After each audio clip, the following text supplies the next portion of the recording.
Okay, do you think we did that? I think so. I'm sweating. Don't want to sweat, yeah. No, I don't. It's the weirdest thing ever. Okay.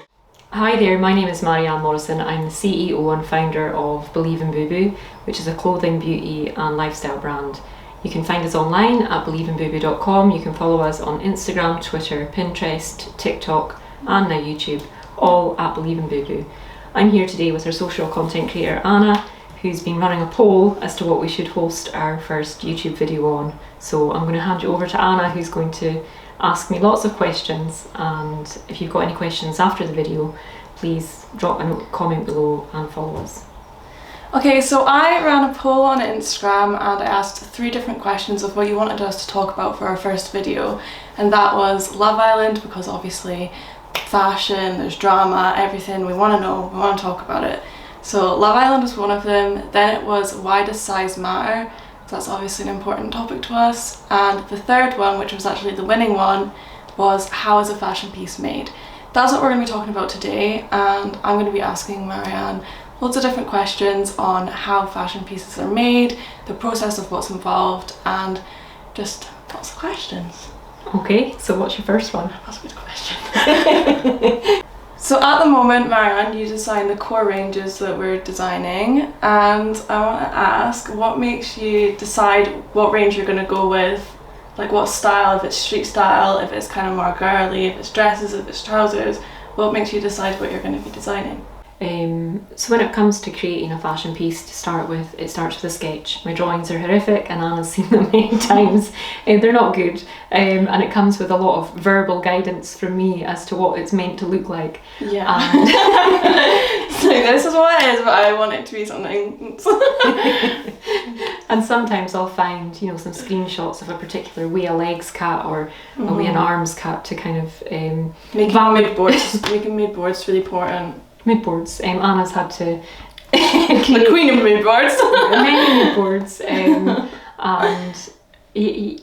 so probably going back a step further, we would have a concept in mind on a collection, and then that would be looking at the trends of the season, looking at the trends of what people are wearing, looking at how we can incorporate, or I'll try and take a concept and make it my own in a way that it makes it unique to Bubu. And I think our classic halter neck jumpsuit is another example of that, where we have incorporated some of the season's trends. So the cut out is a big big trend this season. Yeah. So we've incorporated the cut out at the waist, which is really flattering regardless of what shape or size your body is, because of where the cut out is. It gives that like hourglass silhouette. It does, and it's designed to do that. So the positioning of where that cut out is really important, because it's designed to be at the natural midpoint of your waist, slightly higher and slightly lower. The leg is obviously tight at the top and moving into a wide leg, which is another trend of 2022. We're on to the wide leg trousers. It's a personal favourite piece of mine, actually. And then when you turn it round, there's a little pop of mesh at the back. I don't even know if you'll be able to see that, but I'll move closer and show. If you put your hand in between, Anna, I'll show the mesh. Yeah. So, as you can see, it is mesh on the back of the leg, and it's just so flattering, and it adds something different to the piece. There we go. It also has a halter neck, which again was another feature that is an adjustable halter neck. So depending on what bust size you are, it allows you to pull it up further or give a little bit more fabric and comfort around the bust area. So so good. I think a halter neck is the best thing when you're doing a piece that's for such diverse sizes, because if you have a smaller chest, you're not going to want that to be baggy, and that means that you can tighten it, whereas if you have a larger chest, you can do as tight as you want for as much support as you want, because I hate it when I have no support. Anyway. We all need support, for sure. And the other key factor in this particular design is the fabric. So it's made with a scuba fabric, which is a really soft and stretchable fabric. Gives everyone, no matter what shape your body is, an hourglass shape and style. We've tested it on size 8, size 10, size 18s. and it looks absolutely amazing on everyone who's worn it. It's just been so flattering and fitted in all the perfect places, which I think is quite hard to get with a piece, but no, you've done really well with the jumpsuit. It is really hard to get, and I think that's another thing that I would really stress, is that when we're creating a fashion piece, as I already mentioned, it doesn't always size up or size down accordingly. So sometimes on our site you will see a particular piece of clothing that's available in a smaller size range, and you'll see something that's available in a larger size range, but we're definitely going to cover the whole size spectrum in another video. So if that's something you'd like to know more about, please drop any questions below and look out for Anna's polls on social media if there's anything specific you want to know. So I guess once we've got to a concept or a working prototype that we're happy with, we've covered the design. How about we talk about who you decide to work with to make your piece? How do you make that decision? Okay, that's a really good question.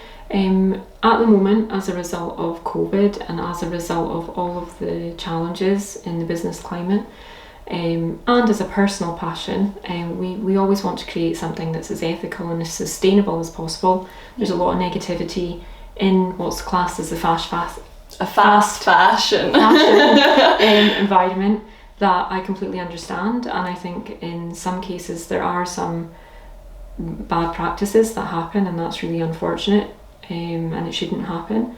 I don't believe in anyone exploiting their staff, or anyone who's employing children, or anyone who's doing anything unethical. But I want to stress that as a brand, we want to be an affordable fashion brand, and just because something is affordable doesn't mean that you're going to buy it and throw it away, or buy it and put it in the bin. That's generally, certainly from our customers' perspective, and I don't know from Anna's perspective, we're naturally different in the ways that we shop. Everyone is. But I've certainly got pieces in my closet that I haven't spent hundreds of pounds on, that I've had for 10 or 15 years. That might be me hanging on to my youth, I'm not sure.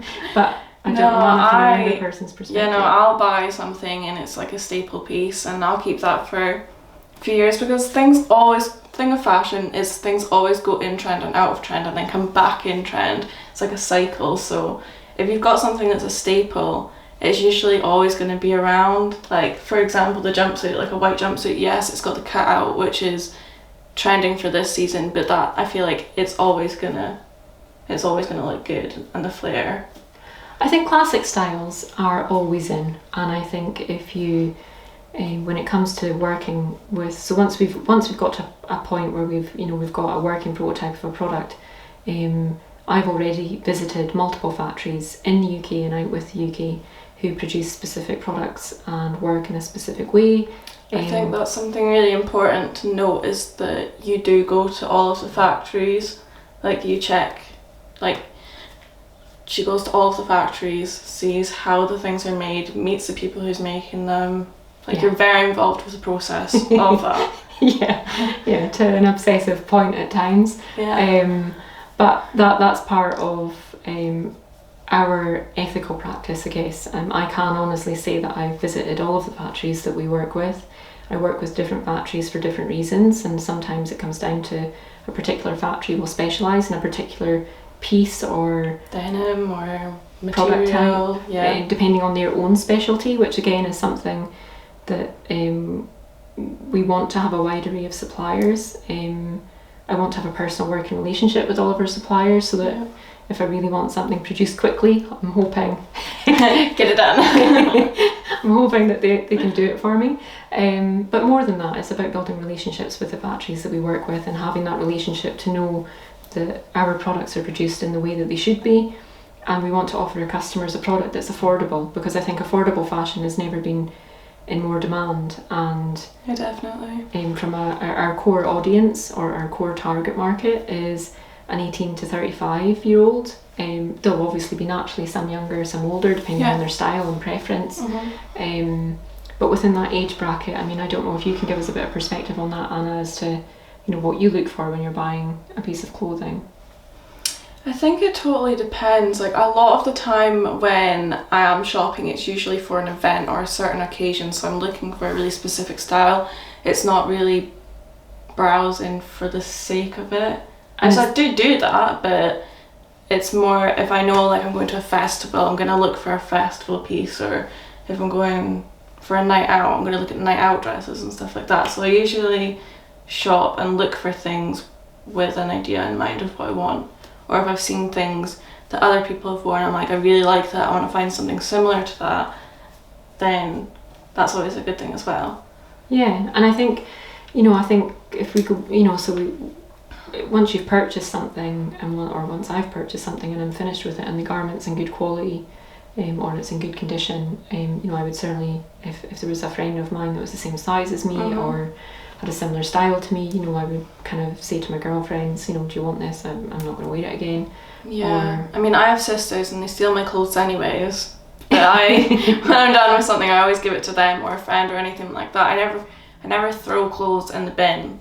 Like, if I wasn't going to wear it or someone else didn't want to wear it, then there's charity shops. There's so many things that you can do. Like, you don't have to waste the clothing item just because you don't want to wear it anymore. Yeah, and I think that's really important. And certainly as a brand, that's something that we'll be promoting and we'll be covering in our content going forward. Also is how to style something in 3 or 4 different ways, or how to, like a white shirt or something, I don't know, mix and match different things. Fashion is timeless in a way, and I think it's about owning your own style. So when it comes to us creating more designs and more, it's an ongoing basis. I'm constantly working on prototypes. Not all prototypes make it to production, because we might go through sampling something and the fabric's not right, or the style's not right, or when we go to fit it, it's not working. It doesn't fit on the sizes that we thought it would in the way that we would want it to. Yeah. And we're not just going to make something for the sake of it at all. No, and that's, so, and again, hopefully if you all follow us and engage in our process, we can start sharing more detail behind the scenes, and perhaps involving our customer base in prototypes that we're working on. What do you like, what do you not like?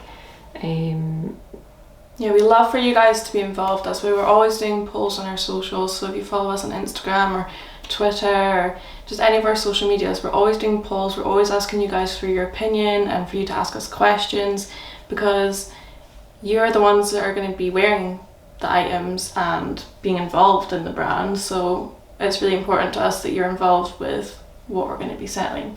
So my next question is, why is Bubu different in the way that we produce items compared to other competitors?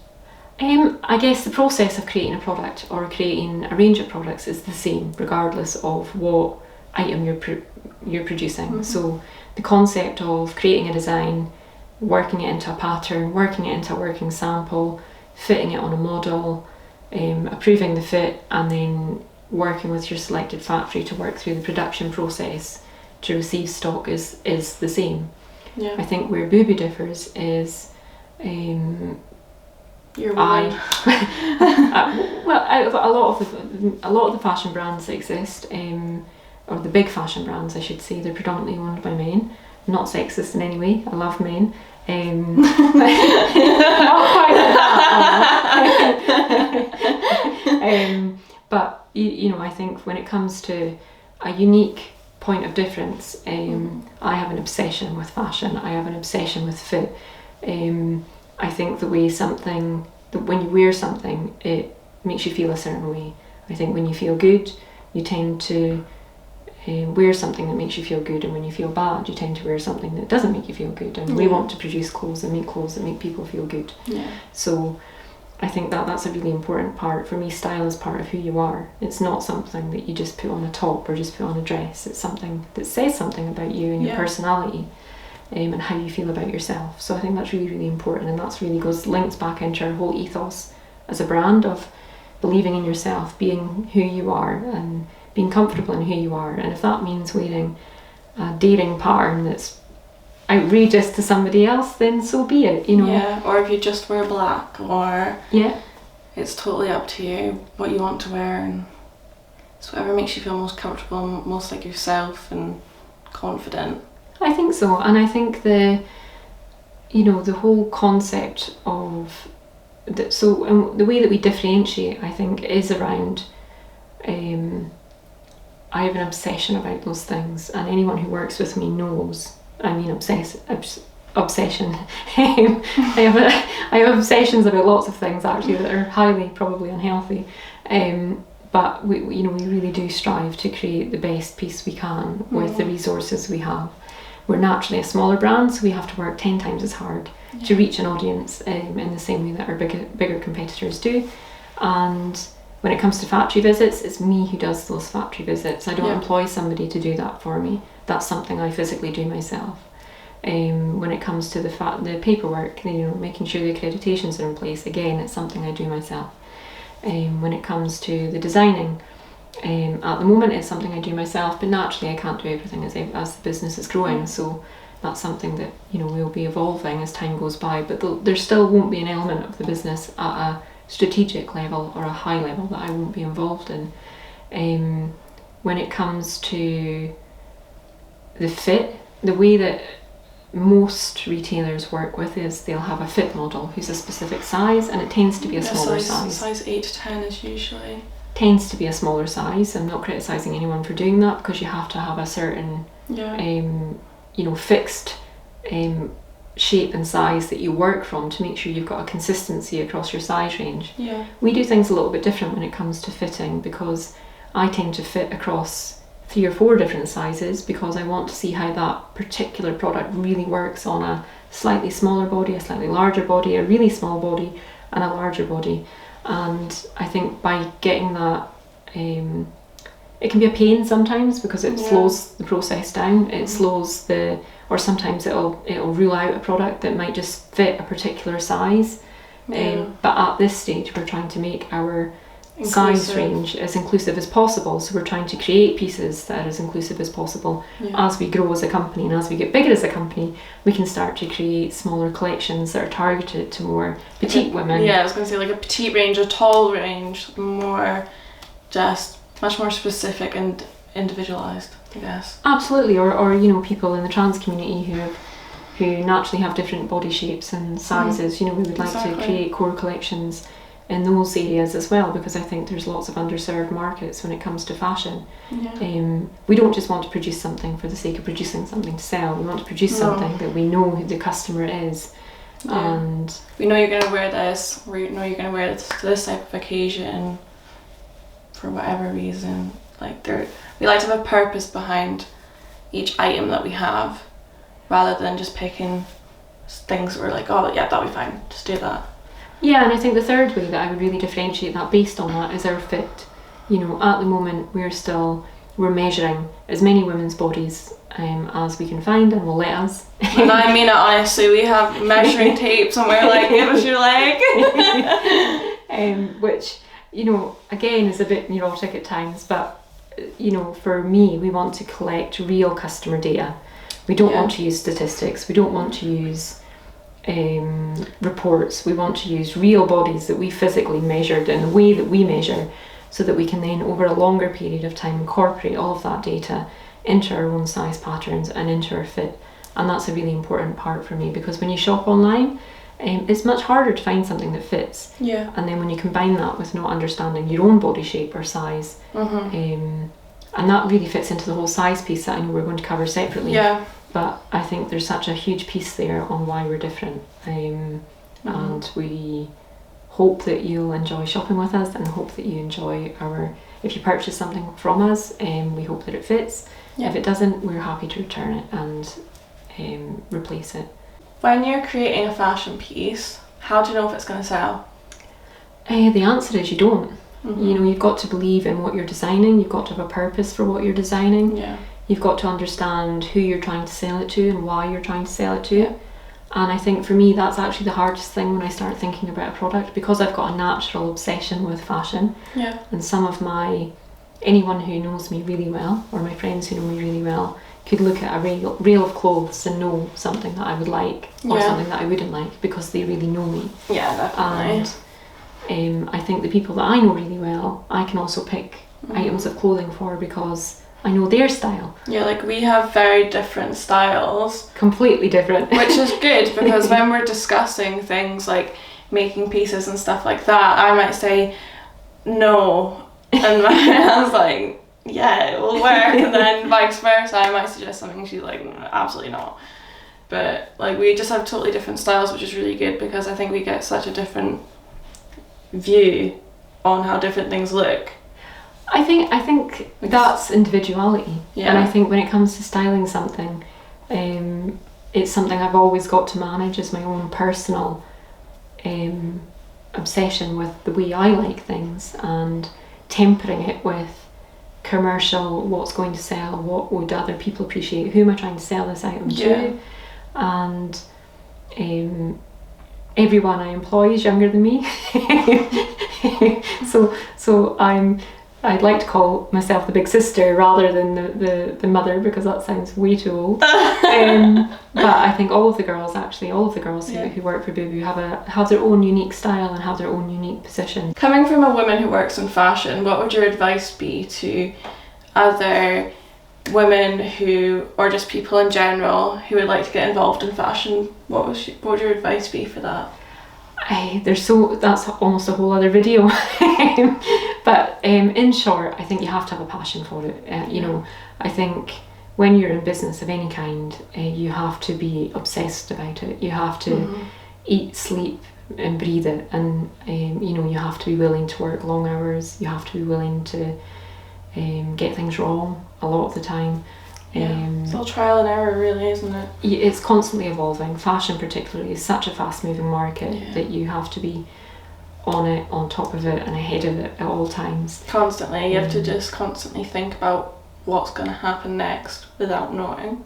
And you also have to be able to, you know, there's a difference between being passionate about something and really loving something. But turning something that you love into a business is a really different concept altogether. Yeah. And I think you've got to be prepared for that, because it's not as glamorous behind the scenes. No, it's not. It's really not. And I'm sure if you asked any of the girls over the last few weeks if there had been a lot of glamour in the office, the answer is definitely no.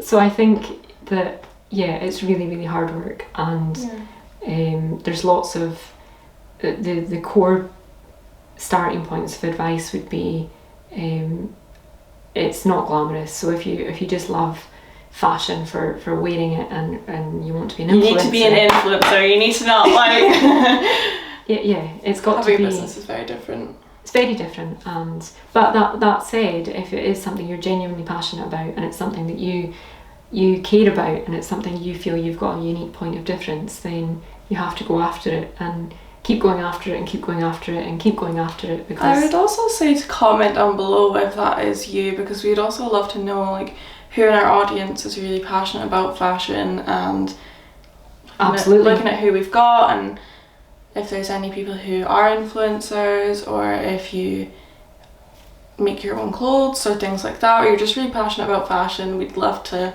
hear from you down below as well. We're always on the lookout for new brands. So whilst Bubu, we have moved into creating our own designs and creating and building our own brand, we're also a multi-brand platform. So we also stock a variety of clothing brands, and we will continue to stock a growing variety of clothing brands, and we're always on the lookout for unique and different and any younger designers out there who are designing their own collection for the first time. We would love to chat to you. Yeah, I think so. So please do get in touch if you've got any questions. If you, from watching this video, have got any more questions on another part of developing your own fashion piece, or anything to do with fashion or beauty. We've not touched on beauty at all. We are also a beauty platform, and we've got multiple beauty brands on our site as well, so we can do some well-being features. I'm happy to answer any questions you've got about business, beauty, well-being or fashion, and we'll keep polling away. I think based on the polls that we've done, we're probably going to run some videos with the next couple of content pieces, because they also got such a great response. Love Island is obviously a huge topic at the moment as well. I'm not sure I've got the time to continually comment on Love Island at the moment. I know, honestly. But it is a bit of a guilty pleasure. And I will just touch on very, very slightly that I am a little bit disappointed in the overall styling of Love Island this year. I think it was such an opportunity to promote sustainability, and I feel like it's just not touched either sustainability or style hugely. So hopefully Yeah. we'll see more of that improving in the weeks ahead, Mm-hmm. and we'll touch on it separately. But yeah, please subscribe to our channel so that you can see our next few videos, because we're going to keep doing these videos where we're talking to you guys and you guys can get to know us a bit more, so it's a bit more personal, so that we're not just a brand name, like we are people behind the brand, and we do care what you guys think and what you've got to say. So we would love it if you comment down below on any of the things that was discussed today, or any video ideas. We'd also love to know as well.